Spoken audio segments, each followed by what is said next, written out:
요즘 부모님을 모시는 일이 과거와는 또 다른 무게로 다가옵니다. 경제적 부담, 시간과 에너지의 고갈, 그리고 가족이니까 당연히 해야 한다는 보이지 않는 압박까지. 어느 날 하루도 빠짐없이 어머니를 간병하던 한 남자가 있었습니다. 그는 직장을 다니며 매일 아침 출근 전 어머니의 식사를 준비했고, 퇴근 후엔 약을 챙기고 목욕을 시켰습니다. 하루하루가 버텨지는 게 아니라 지나간다는 게 맞을 겁니다. 그는 그렇게 말했습니다. 가끔은 너무 힘들어. 소리 지르고 싶을 때도 있었고, 속으로 왜 나만 일해야 하지 않은 억울한 마음도 올라왔습니다. 하지만 그는 말했습니다. 그런 감정을 말하면 불효자가 되는 것 같아서 더 무거웠어요. 그의 눈빛엔 지친 사랑과 말하지 못한 죄책감이 겹쳐져 있었습니다. 그는 어느 날 혼자 조용히 머리를 식히고 싶다는 마음에 집 근처 작은 절을 찾았습니다. 절마당은 조용했고 은행나무 잎이 노랗게 떨어져 있었습니다. 그는 그 자리에 앉아 아무 말 없이 하늘을 바라보았습니다. 그곳에서 우연히 마주친 스님은 그의 어깨 위에 무언가 내려앉아 있는 것을 금세 알아차렸습니다. 스님은 따뜻한 눈으로 물었습니다. 마음이 많이 지쳐 있군요. 그는 순간 아무 말도 할 수 없었습니다. 누군가 그렇게 자신을 바라봐 준 게 너무 오랜만이었기 때문입니다. 스님 앞에 앉아 그는 그동안 쌓였던 감정을 조금씩 꺼내 놓았습니다. 자신이 얼마나 지쳤는지 그런 마음을 말하는 것조차 죄스럽게 느껴졌던 시간들. 스님은 조용히 듣고 나서 자바함경의 한 구절을 인용하셨습니다. 부모가 자식을 위해 한 평생을 바치는 것은 업을 쌓는 것이 아니라 공덕을 짓는 길이라 했습니다. 하지만 자식이 그 부모를 모시는 길은 공덕 위에 자비를 더하는 길이니라. 그는 울컥했습니다. 누군가 그에게 당신이 하는 일이 자비의 길이라고 말해준 것은 처음이었습니다. 당신이 그만큼 힘들다는 것은 그만큼 마음을 다해 하고 있다는 증거입니다. 그 말에 그는 조용히 눈물을 흘렸습니다. 그 눈물은 후회의 눈물도 분노의 눈물도 아닌 자신을 이해받았다는 감정에서 나온 것이었습니다. 그날 이후 그는 매주 저를 찾기 시작했습니다. 누군가를 돌본다는 것이 얼마나 외로운 일인지, 그 속에 사랑과 분노가 동시에 존재할 수 있다는 걸 그제야 인정하게 되었습니다. 스님의 말 한마디, 법당에 울리는 목탁 소리, 바람에 흔들리는 등불을 바라보며 그는 조용히 스스로를 들여다보기 시작했습니다. 그는 자신에게 물었습니다. 나는 왜 이렇게 지쳤을까? 어머니를 향한 이 마음은 사랑이 맞는가? 아니면 의무감인가? 그는 알게 되었습니다. 자신이 사랑해서 돌보고 있다고 믿었지만 어쩌면 하지 않으면 죄책감에 짓눌릴 것 같아서 버티고 있었던 건 아닐까? 그는 자주 속삭였습니다. 나는 괜찮다고. 나는 잘하고 있다고. 그렇게 스스로를 달래면서도 마음 한편에는 여전히 불효자는 아닐까 하는 그림자가 따라다녔습니다. 그러던 어느 날 스님은 법문 중에 이런 말씀을 전하셨습니다. 자식이 부모를 부양하는 것은 복을 쌓는 길이기도 하지만 그 마음이 괴롭다면 그 또한 탐진치의 그림자일 수 있습니다. 부양은 행위만으로 완성되지 않습니다. 마음속 자비로움이 깃들어야 비로소 그것이 공덕이 됩니다. 그는 가슴이 뭉클했습니다. 지금까지 그는 해야 한다는 생각에 짓눌려 있었지. 하고 있다는 마음의 여유를 잃고 있었던 것입니다. 그날 이후 그는 하루 중 단 5분이라도 스스로를 위한 시간을 만들기로 결심했습니다. 작은 차 한 잔, 짧은 호흡, 창밖을 바라보는 몇 분의 고요함 속에서 그는 다시 자신을 회복해 갔습니다. 어느 저녁 그는 어머니의 손톱을 깎아드리고 있었습니다.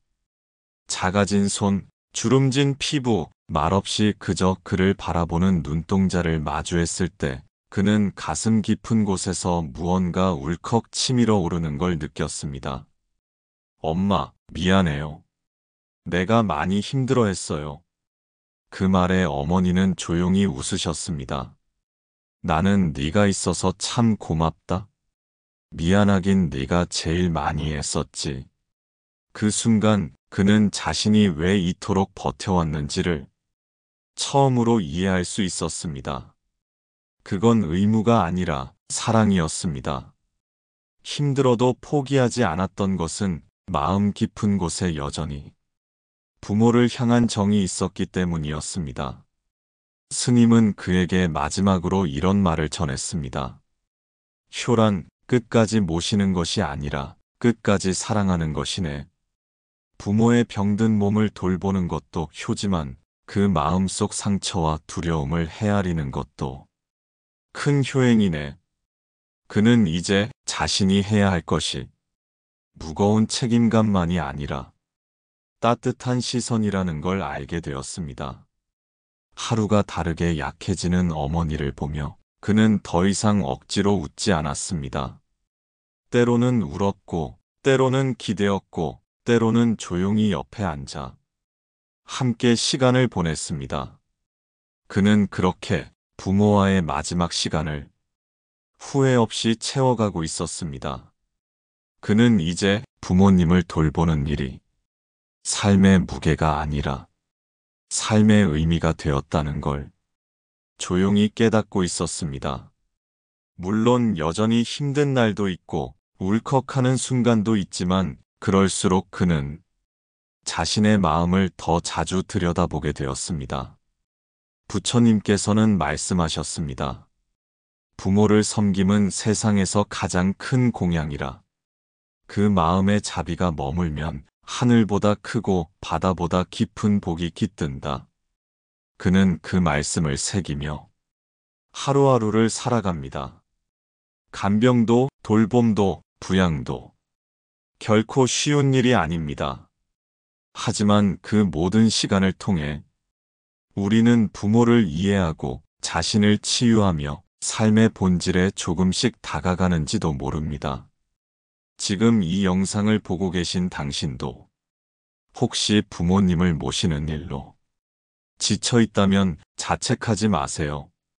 당신은 이미 누군가의 하루를 밝혀주는 따뜻한 빛입니다. 이 영상이 당신의 마음에 작은 위로가 되었기를 바랍니다.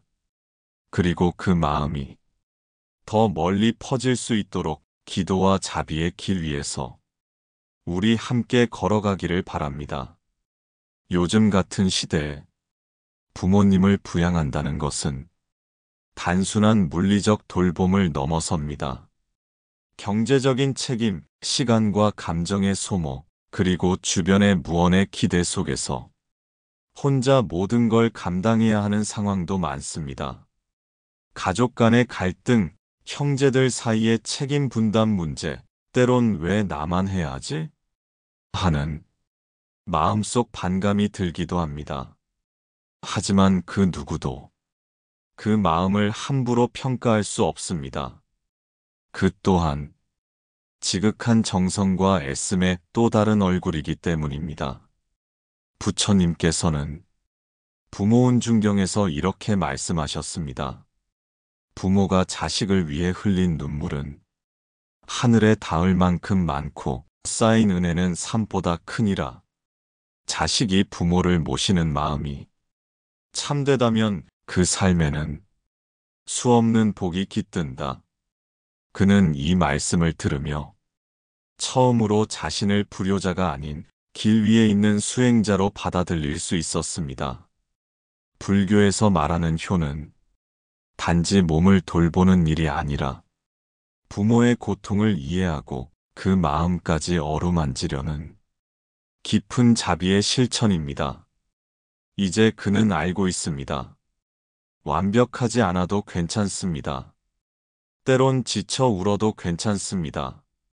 중요한 건 그 길을 포기하지 않고 걷고 있다는 사실입니다. 그리고 그 길 끝에는 분명 따뜻한 회향의 바람이 기다리고 있다는 것을 그는 문득 자신이 부모님을 돌보는 이 시간이 그저 하나의 의무가 아니라 다음 생에도 이어질 업의 씨앗이 될 수 있다는 걸 깨달았습니다. 불교에서는 말합니다. 심은 대로 거두고 지은 대로 받는다. 지금 이 순간의 선택이 자신의 마음에 어떤 인연으로 남게 될지를 생각하게 되었습니다. 그리고 그 선택이 언제 어디선가 다시 자신에게 돌아온다는 것을 이제는 믿게 되었습니다. 그는 더 이상 누가 더 했느냐, 형제들 중 누구는 빠졌느냐 같은 생각에 마음을 쓰지 않기로 했습니다. 부모님을 돌보는 이 시간은 남을 위해서가 아니라 스스로를 위한 수행이라 여겼습니다. 때로는 울고, 때로는 웃고, 때로는 속으로 말하며 걸었던 그 길 위에서 그는 아주 조금씩 자비를 배워가고 있었습니다. 이제 그는 매일 어머니의 손을 잡으며 조용히 속으로 기도합니다. 이 생의 인연이 다음 생까지 이어진다면 다시 이 어머니의 자식으로 태어나겠습니다. 그 기도는 누구에게 보여주기 위한 것이 아니었습니다. 그저 사랑하고 있음의 방식이었습니다.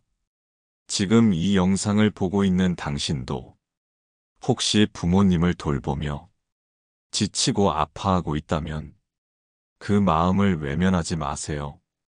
당신의 그 마음은 분명 자비의 길 위에 있습니다. 기도합니다. 이 영상이 당신 마음의 작은 등불이 되기를.